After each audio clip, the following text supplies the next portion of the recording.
Hello everyone, welcome to Anime Scoville Reviews. Today I'm here to review the new Brawly movie from Dragonball Super. As everyone knows, this movie is now the canon version of Brawly.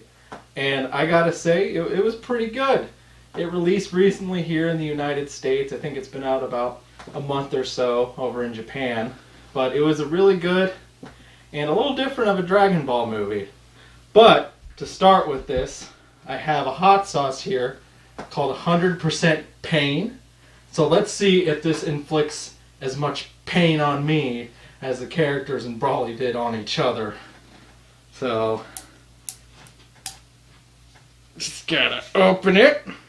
Oops. So yeah. And I'm also going to be eating this sauce on a delicious in-a-tub taco, a local favorite around these parts.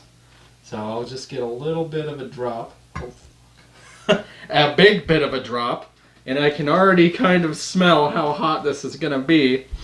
So without further ado,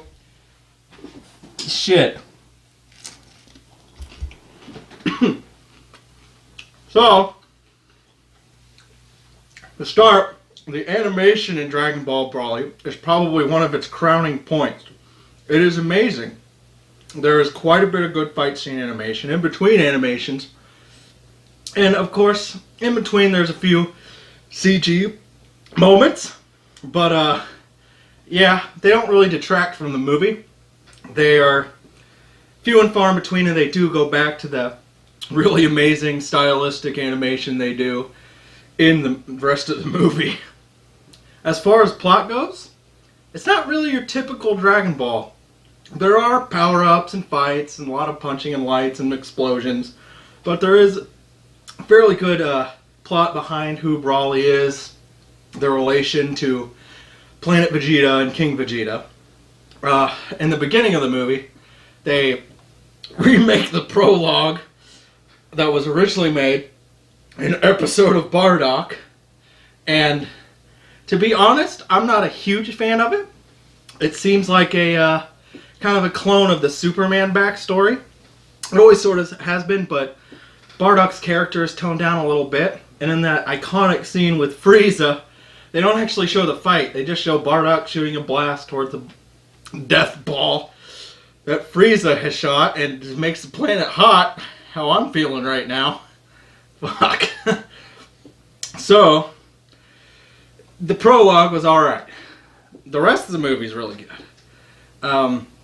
Brawly, his new character, is definitely a lot more in depth with compared to the old one, since old Brawly only really was angry at Goku because he slept in a nursing pod next to him and wailed bloody hell, so he's like, oh God.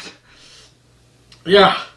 So, the new Brawly, he is introduced as a more powerful character than Vegeta, much spicier, and eventually it leads to their exile. I won't give a whole lot of plot points, but Paragus, his father, kind of has a revenge plot against Vegeta that leads him to meet Frieza, and it's a very, very interesting story, very much worth watching. And then, really, after that, Frieza has motives. It's very comical. Frieza has a very comical role in the movie, and I'd say that's probably a really good strong point. Yeah. Whew. The rest of the movie, I'd say, probably a good hour or so, is a lot of the fight between Brawly, Vegeta, Goku, all of that. They finally give Vegeta his God form, which is pretty cool. Kind of redundant since he's all blue and has some full blue introduced in Super. But yeah, it's really good. Soundtrack wise, it's a little weird. It's not your typical soundtrack for a Dragon Ball movie.